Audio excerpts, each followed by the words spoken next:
नमस्कार दोस्तों, sports engineer में आप सभी का बहुत बहुत स्वागत है। मेरा नाम है दीपक भालोठिया और आज इस वीडियो में हम स्पोर्ट्स साइकोलॉजी के क्वेश्चन आंसर्स का 9वां पार्ट डिस्कस करने वाले हैं। इसके पहले के जो 8 पार्ट थे उनको भी आप चेकआउट कर लीजिए। अगर आपने नहीं देखे हैं तो चैनल पे आपको प्लेलिस्ट मिल जाएगी। वीडियो शुरू करते हैं। पहला क्वेश्चन है, व्यक्तिगत भेद इनके कारण होते हैं। जो हमारे इंडिविजुअल डिफरेंस हैं वो किन के कारण होते हैं ये हमें बताना है। राइट आंसर क्या है इसका? वंशानुगत एवं वातावरण प्रभाव। देखिए, अलग अलग इंसान में हमें अलग अलग भेद देखने को मिलते हैं, अलग अलग क्वालिटीज होती हैं हर एक इंसान के अंदर, लेकिन वो किसकी वजह से होती हैं? वो हमारे वंशानुक्रम की वजह से होती हैं। हमारी बॉडी में जो जीन्स हैं जो हमें हमारी पहली पीढ़ी से मिले हैं उसकी वजह से व्यक्तिगत भेद होते हैं, और हम कैसे वातावरण में निवास करते हैं, कैसे इन्वायरमेंट में हम रहते हैं, उसकी वजह से भी हमारी जो इंडिविजुअल सोच है, इंडिविजुअल जो अप्रोच है वो अलग अलग होती है। नेक्स्ट है, शेल्डन के शारीरिक वर्गीकरण में मीजोमॉर्फ का तात्पर्य है। देखिए, लास्ट वीडियो में हमने देख लिया था क्रेस्मर और शेल्डन के बारे में। इन दोनों के बारे में हमने देखा था कि लास्ट में के आने का मतलब वो वर्गीकरण दिया है क्रेस्मर ने और बाकी जो बचता है वो दिया है शेल्डन ने। तो अब हमसे शेल्डन के शारीरिक वर्गीकरण में मीजोमॉर्फ के बारे में पूछा है। तो मीजोमॉर्फ का है एथलेटिक, बी हमारा करेक्ट आंसर है। एथलेटिक किसमें है? क्रेस्मर में। ये देखिए, एक बार इसको दोबारा देख लेते हैं। क्रेस्मर में एस्थेटिक, एथलेटिक, पिकनिक और डाइप्लास्टिक। शेल्डन में एक्टोमॉर्फ, मीजोमॉर्फ और एंडोमॉर्फ। हमें इस क्वेश्चन में एथलेटिक के बारे में पूछा गया था, तो एथलेटिक का है मीजोमॉर्फ। नेक्स्ट है, यदि किसी बालक द्वारा एक खेल में वीरता का अभिनय किया जाता है तो यह किस प्रकार के खेल में आता है? देखिए, हमें बच्चों को अलग अलग एक्टिविटीज करवानी चाहिए, उनको गेम भी खिलवाने चाहिए, स्पोर्ट्स में भी उनको डालना चाहिए, पढ़ाई में भी उनका ध्यान रखना चाहिए, और इसके साथ साथ उनकी अलग स्किल्स हैं उनको भी हमें डेवलप करना चाहिए। तो कोई गेम है जिसमें कि बच्चा वीरता का अभिनय करता है, एक एक्टिंग करता है वो हीरो की, तो इससे बच्चे में क्या आएगा? राइट आंसर इसका है संवेगात्मक खेल, इमोशनल प्ले। उस खेल को क्या बोलेंगे? इमोशनल प्ले बोलेंगे। और ये खेल कौन से होते हैं? रामलीला, वीरता का अभिनय, नाटक और नौटंकी। इन सभी में जब बच्चा वीरता का अभिनय करता है, वीरता की एक्टिंग करता है जिसमें कि वो हीरो बनता है, तो उस खेल को हम बोलते हैं इमोशनल प्ले या फिर संवेगात्मक खेल। नेक्स्ट है, शारीरिक शिक्षा के क्रियाकलापों के चयन करते समय किस बात का ध्यान रखना आवश्यक है? देखिए, जब हम फिजिकल एजुकेशन में एक्टिविटीज की बात करते हैं तो हमें क्या ध्यान में रखना चाहिए? हमेशा हमारे माइंड में क्या होना चाहिए? राइट आंसर क्या है इसका? बच्चों की शारीरिक दक्षता एवं आवश्यकता, डी हमारा करेक्ट आंसर है। देखिए, ये किस तरीके से क्वेश्चन हमसे पूछा गया है कि मान लीजिए आप किसी गेम का ट्रायल ले रहे हो। जैसे कि मान लेते हैं कि आप खो खो का ट्रायल ले रहे हो। खो खो में आपको एक अपनी स्कूल या कॉलेज की टीम बनानी है, तो उसमें आप क्या देखोगे?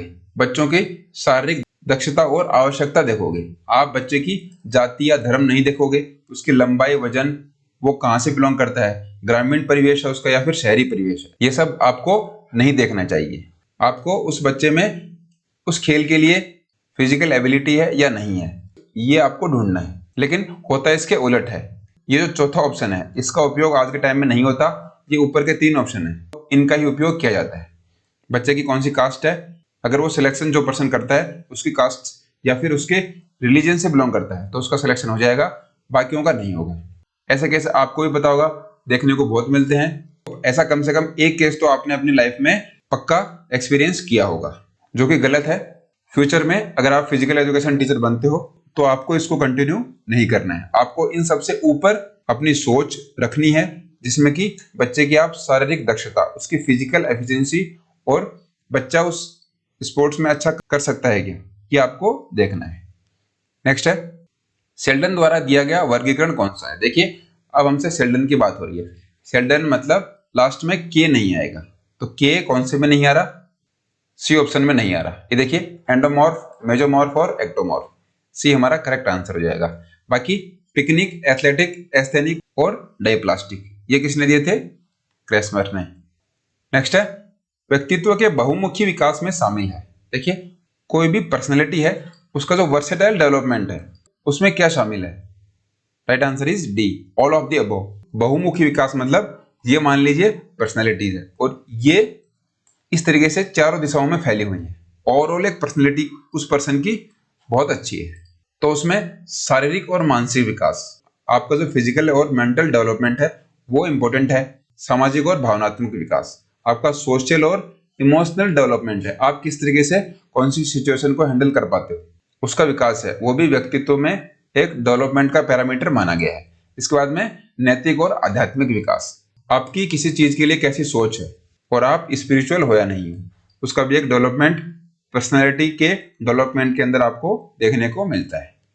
नेक्स्ट है मानसिक विकास में सम्मिलित है। देखिए मेंटल डेवलपमेंट में इन चार ऑप्शंस में से कौन सा हमें देखने को मिलेगा? राइट आंसर क्या है? लॉजिक और थिंकिंग, तर्क और सोचना। देखिए जब भी आप मानसिक विकास या फिर मेंटल डेवलपमेंट की बात करते हो, उसके अंदर आप लॉजिक की बात करोगे, तर्क की बात करोगे। तर्क मतलब किसी भी सिचुएशन को देखने के लिए आप उसमें लॉजिकल जाओगे, ऐसे ही बिना बात के उसके बारे में ज्ञान नहीं दोगे। जैसे कि कोरोना में हमें देखने को मिलता है, बहुत लोगों ने बोला था कि आप नाक में नींबू का रस डालिए, उससे कि कोरोना भाग जाएगा। तो उसके पीछे कोई लॉजिक नहीं था। नींबू के अंदर एसिड होता है और अगर उसको आप नाक के अंदर डालोगे तो आपकी मौत भी हो सकती है। ऐसे कुछ केसेस भी आए थे जिन्होंने कि ये सब पढ़ के अपनी नाक में नींबू का रस डाल लिया और उनकी मौत हो गई। तो उसके पीछे लॉजिक कुछ नहीं था, वो लॉजिक लेस बात थी, इसलिए मानसिक विकास में वो शामिल नहीं होता। इसके बाद में आपकी है थिंकिंग, आप सोचते कैसा हो, वो भी आपके मानसिक विकास में सम्मिलित है। नेक्स्ट है तनाव है। तनाव क्या है ये हमें बताना है। सही उत्तर है इसका सी, लाभकारी और हानिकर दोनों स्थिति के अनुसार। देखिए तनाव अच्छा या बुरा कैसे हो सकता है, इसको समझते हैं। ये हमें खिलाड़ी के संदर्भ में बताना है, खिलाड़ी के लिए लाभकर या और उसकी क्षमता के लिए हानिकारक। तो लाभकर कैसे होगा ये देखिए, मान लीजिए किसी खिलाड़ी के सामने एक बहुत बड़ा टूर्नामेंट आ रहा है, उसको उस टूर्नामेंट की तैयारी करनी है और उस टूर्नामेंट के लिए वो खिलाड़ी थोड़ा सा स्ट्रेस में है, तो और स्ट्रेस की वजह से वो रेगुलर ट्रेनिंग करता है या फिर बहुत अच्छे तरीके से वो प्रैक्टिस करता है। तो ये उसका जो तनाव है ये लाभकारी है उसके लिए, क्योंकि जितना स्ट्रेस वो लेता है उतनी ही वो अच्छी ट्रेनिंग करता है और प्रैक्टिस भी करता है इसके साथ साथ, और इसका रिजल्ट क्या होगा, वो टूर्नामेंट में अच्छा परफॉर्म करेगा। तो इस तरीके से इसका ये स्ट्रेस है ये उसके लिए लाभकारी हो गया। अब वो हानिकर कैसे होगा, उसके लिए नेगेटिव कैसे होगा? सेम कंडीशन ले लेते हैं, उस टूर्नामेंट के लिए उस खिलाड़ी में स्ट्रेस बिल्कुल नहीं है, वो बिल्कुल स्ट्रेस नहीं ले रहा, ना तो वो अच्छे तरीके से ट्रेनिंग कर रहा है ना ही वो प्रैक्टिस कर रहा है, वो बिल्कुल चिल आउट है, उसको कोई टेंशन नहीं है टूर्नामेंट की। इसका मतलब ये हो गया उसको स्ट्रेस नहीं है।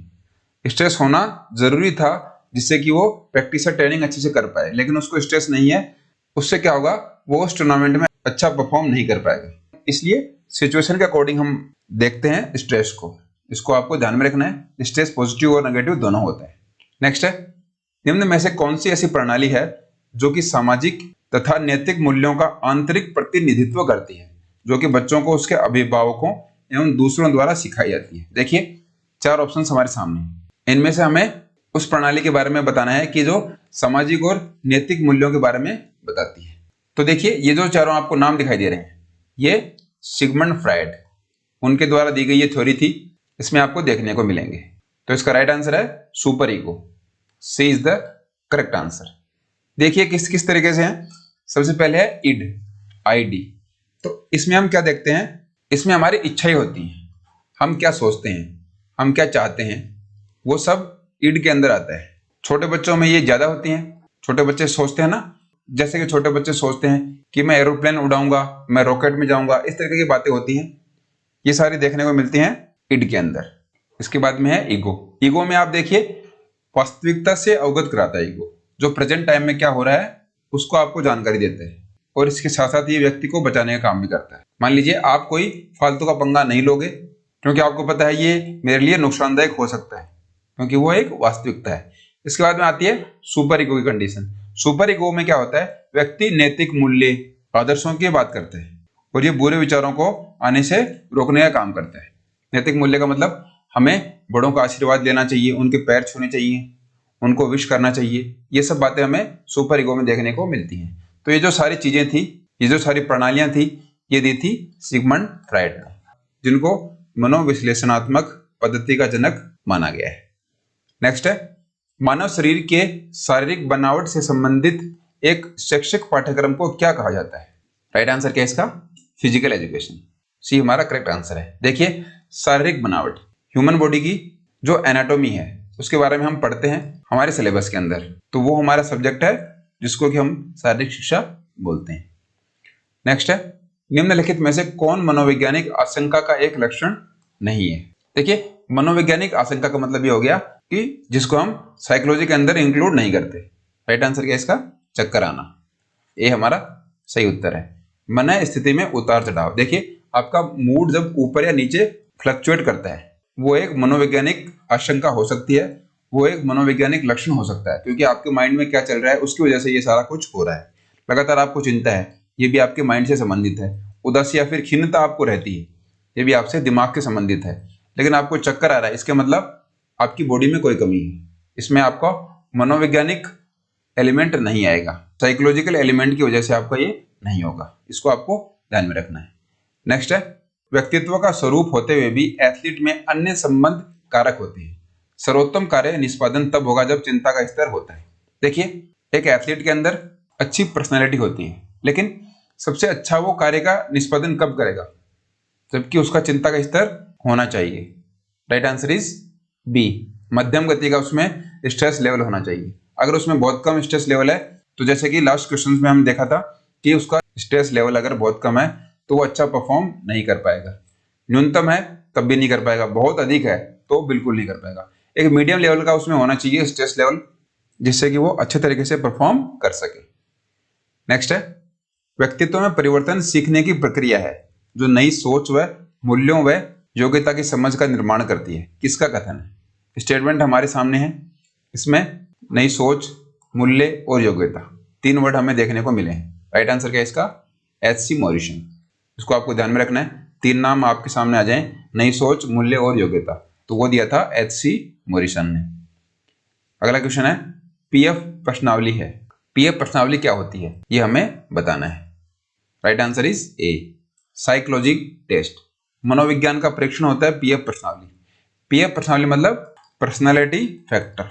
इसमें क्या होगा, आपके सामने बहुत सारे क्वेश्चंस देखने को आपको मिलेंगे जो कि आपके व्यक्तित्व से संबंधित होंगे कि आप ऐसी सिचुएशन में क्या करते हो जब आपके सामने कोई शेर आ जाए, या फिर आपको गुस्सा आता है तब आप क्या करते हो। इस तरीके से आपकी पर्सनैलिटी को जानने के लिए एक क्वेश्चनर रखा गया है, एक प्रश्नावली रखी गई है जिसमें कि क्वेश्चंस होते हैं और उससे आपकी पर्सनैलिटी का पता लगाया जाता है, और वो आती है आपकी साइकोलॉजी टेस्ट के अंदर।